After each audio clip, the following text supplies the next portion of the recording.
Ẹ̀yin èèyàn lé ẹ káàbọ̀ sí Mashola Gist TV. Mo dúpẹ́ lọ́wọ́ gbogbo ẹ̀yin tí ẹ dá sí ètò àná orí live video tá a ṣe lánàá. Mo dúpẹ́ lọ́wọ́ yín.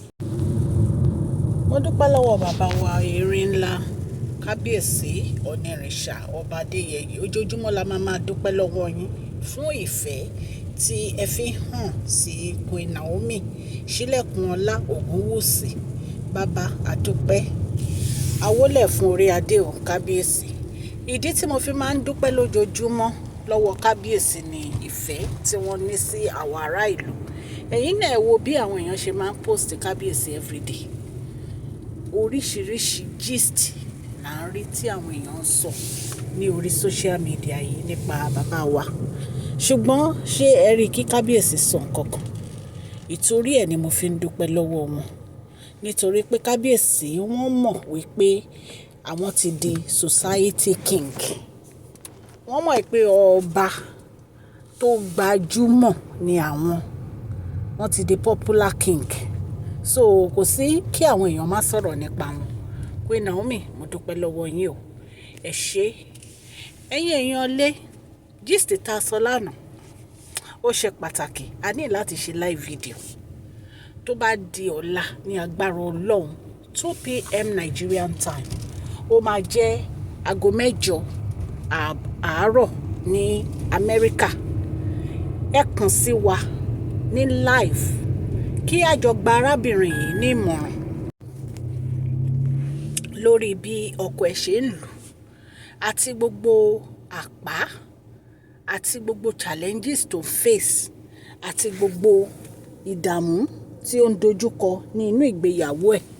Nítorí pé tí obìnrin bá wà ní inú abusive marriage kò ń ṣe nǹkan tó dáa. Ìtorí ẹ̀ ni a fi gbé ètò yìí kalẹ̀ láti máa sọ nípa àwọn tí wọ́n wà nínú abusive marriage. Ká máa advice wọn, ká máa gbà wọ́n ní ìmọ̀ràn àti ìyànjú. Ṣé ẹ mọ̀ pé ẹlòmíì wà tó jẹ́ pé ó lè má rí èèyàn advice ẹ̀ o. Ó lè jẹ́ pé ìdánilẹ́kọ̀ọ́ tá à ń ṣe yìí ó ní ó máa jẹ́ kí ẹlòmíì kí ó jí padà.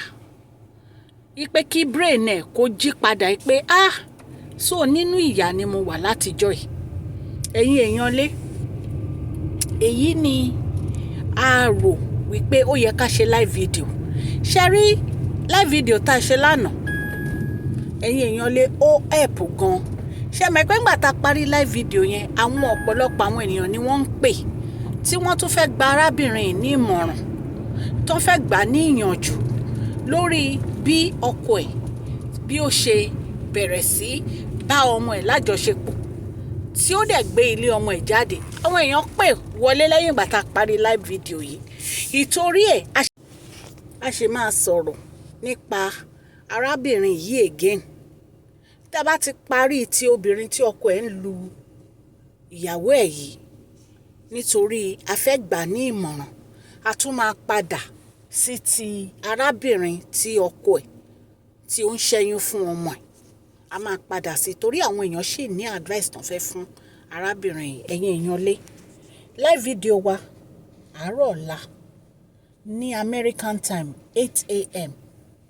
Nigerian time 2 p.m. Ẹ kàn sí wa ẹ̀yin aráalé kí a jọ gba arábìnrin yìí ní ìmọ̀ràn.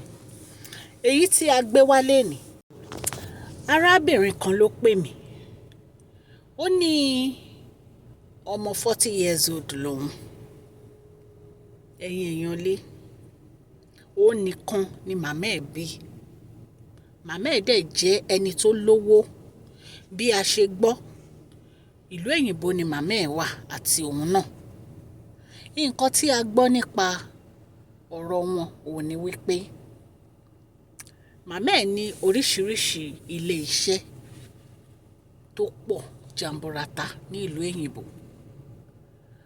Ó wá ní arákùnrin kan tó wá ṣiṣẹ́ ní ibiṣẹ́ màmá ẹ̀. Bí ó ṣe rí ọmọbìnrin yìí ló ti nífẹ̀ẹ́ ọmọbìnrin yìí ni wọ́n dẹ̀ ti ń bẹ̀rẹ̀ sí bá eré àníyàn wọn lọ. Ṣé mọ̀ pé mo ṣe sọ fún yín mo ní màmá ẹ̀ ní ilé iṣẹ́ tó pọ̀. So ọmọbìnrin yìí ó ní ibì kan nínú ilé iṣẹ́ màmá ẹ̀ tó dìmú ibẹ̀ ni arákùnrin yìí ti ń ṣiṣẹ́. Ó wá di ọjọ́ kan màmá ẹ̀ wá sí ilé iṣẹ́ tí ọmọ èyí wà. Ó wá inspect ibẹ̀, ó wá yẹ ibẹ̀ wò, ó wá rí ọmọkùnrin yìí. Ó wá fún ọmọkùnrin yìí ní káàdì, ó ní kó wá pàdé òun ní ibi iṣẹ́ èyí tó yẹ pé òun máa ń jókòó sí gangan. Ọmọkùnrin yìí ó dẹ̀ lọ. Ṣùgbọ́n bí arábìnrin ṣe sọ fún mi, ó ní ọmọkùnrin yìí ò mọ̀ pé màmá òun ni o.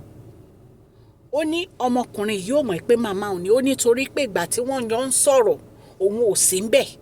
Ó ló kọ̀rẹ́ pé bóyá ìkan nínú àwọn investors àwọn ni. So ó ní ìgbà tí ó ṣàlọ rí màmá òun, ó ní màmá òun, ó ní ó kọ ẹnu fẹ́ sí. Nítorí pé màmá obìnrin yìí at the age of 20 ló bí. So ó wà ní age of bíi 60. But ó jẹ́ ẹni tó yẹ pé ó rí owó tún ara ṣe. Ẹ ní mọ̀ pé ọmọ 60 years old ni. So ìgbà tó ṣàrí ọkùnrin yìí, ó bá sọ̀rọ̀ wípé òun láìkẹ́, wípé kò sí nǹkan tóun ò ní ṣe fún un, wípé òun àti ẹ̀ tún fi wá jẹ supervisor ní ìkan nínú ilé iṣẹ́ òun tó bá lè gbà fún un láti fẹ́. Wípé kì í ṣe pé bóyá kan fẹ́ra wọn ní ọ̀rọ̀ marriage, wípé káwọn máa jọ jáde. Ẹ̀yin èèyàn lé, ìyàlẹ́nu ló jẹ́ nígbà tí ọmọbìnrin yìí sọ fún mi wípé arákùnrin yìí ó fún màmá òun lóyún. Màmá ẹ̀ tó jẹ́ ọmọ 60 years old, ó ní boyfriend òun ó ló fún lóyún. Ó lóun kàn ṣàdédé rí pé màmá òun bì nínú ilé. Àtìgbà tí wọ́n ti ń ríra yẹn, wọ́n ń jáde, wọ́n ní àfíà. Ó ní màmá òun bẹ̀rẹ̀ sí bì nínú ilé, ó ń tutọ́ sẹ́nu. Ó lóun wá ní mọ́mì kí ló ṣe yín? Ó ní màmá òun ní òun ò mọ̀ ó, pé òun sick dé. Ó lóun wá sọ fún màmá yìí pé kó jẹ́ káwọn lọ sí ọ̀dọ̀ doctor so that a lè lọ ṣe àyẹ̀wò. So wọ́n ní ìgbà tí àwọn débẹ̀, táwọn dọ́dọ̀ doctor, wọ́n ní ibẹ̀ ni doctor ti sọ fún yín pé ó ti lóyún oṣù 2.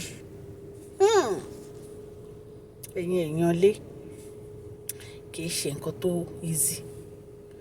Ó ní òun bá dẹ̀ sọ fún màmá yìí pé mọ́mì, ta ló fún yín lóyún? Ó ní màmá òun ò lè sọ̀rọ̀. Ó ní màmá òun kàn ń wò òun ni.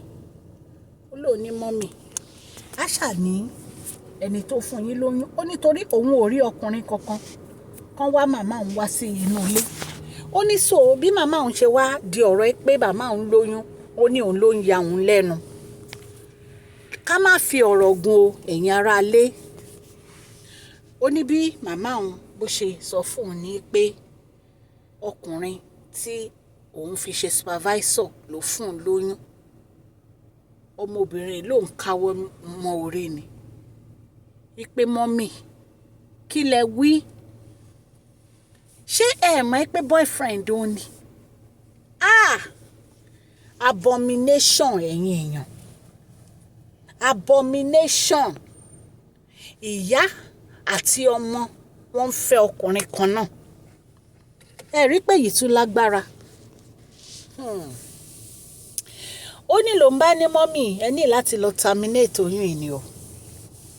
Ìgbà tó máa dé ọ̀dọ̀ dókítọ̀, ẹ̀yin èèyàn lé, dókítọ̀ ní tí wọ́n bá ṣẹ́yún pínrín, ìyá yìí máa lọ sí ọ̀run alákejì ni. Ìmọ̀ràn wo lẹ ní fún arábìnrin yìí, ẹ̀yin ará ilé? Kí lẹ fẹ́ kó ṣe lórí ọ̀rọ̀ yìí? Ọmọ àti ìyá wọ́n jọ ń fẹ́ ọkùnrin kan náà. Ṣé abomination kọ́ ni àbí kí la fẹ́ pè èyí? Ẹ ní láti gba obìnrin yìí nímọ̀ràn. Obìnrin tí ó pè wá yìí, ìyẹn tó jẹ́ ọmọ ìyá ẹ̀, ó fẹ́ ká gba onímọ̀ràn. Ó dẹ̀ fẹ́ kí a gba ìyá ẹ̀ nímọ̀ràn nǹkan tó lè ṣe. Nítorí pé bí a ṣe gbọ́ wọ́n ní tí ìyá yìí bá ṣẹ́ oyún, ìyá yìí máa kú. Ṣẹ̀dẹ̀ mọ̀ pé àwọn oyún kan wà tó yẹ pé wọ́n máa ń sọ bẹ́ẹ̀ pé téèyàn bá ṣe èèyàn máa kú. nǹkan tá a gbọ́ nìyẹn o ẹ̀yin ará ilé. So ẹ̀yin èèyàn mi, ìmọ̀ràn wo lẹ ní fún arábìnrin yìí? Tó bá di ọ̀la, a máa ṣe gbogbo àwọn live yìí together. A kọ́kọ́ máa bẹ̀rẹ̀ pẹ̀lú arábìnrin tí ọkọ ẹ̀ ń lù. Tá bá ti parí yẹn, a máa tún sọ̀rọ̀ nípa arábìnrin èyí tó jẹ́ pé ọkọ ẹ̀ wà ní àgọ́ ọlọ́pàá tó ṣẹ́yún fọ́mọ. A wá máa sọ̀rọ̀ nípa èyí tí a sọ lénìí tó jẹ́ pé ọkọ ẹ̀ ó fún màmá ẹ̀ lóyún. Ẹ̀yin èèyàn lé, ẹ kàn sí wa ní ọ̀la fún live video yìí ní Nigerian time ní aago 2 ọ̀sán. Orúkọ mi ni Máṣọ́lá, kò yí padà. Mo fi àsìkò yìí kí gbogbo ẹ̀yin subscribers wa. A dúpẹ́ ní ọwọ́ yín. Ọlọ́run á máa bá mi gbọ́wọ́ yín sókè. Ẹ máa comment o, ẹ máa like, ẹ máa share nítorí prize giveaway wa tó ń bọ̀ ní October 15. A bá wa láyọ̀ àtàlàáfíà. Ẹ má gbàgbé kẹ́ ẹ máa comment o, kẹ́ dẹ̀ share fídíò yìí. Please share, like and subscribe. God bless you. Mashola Gist TV. Love you all.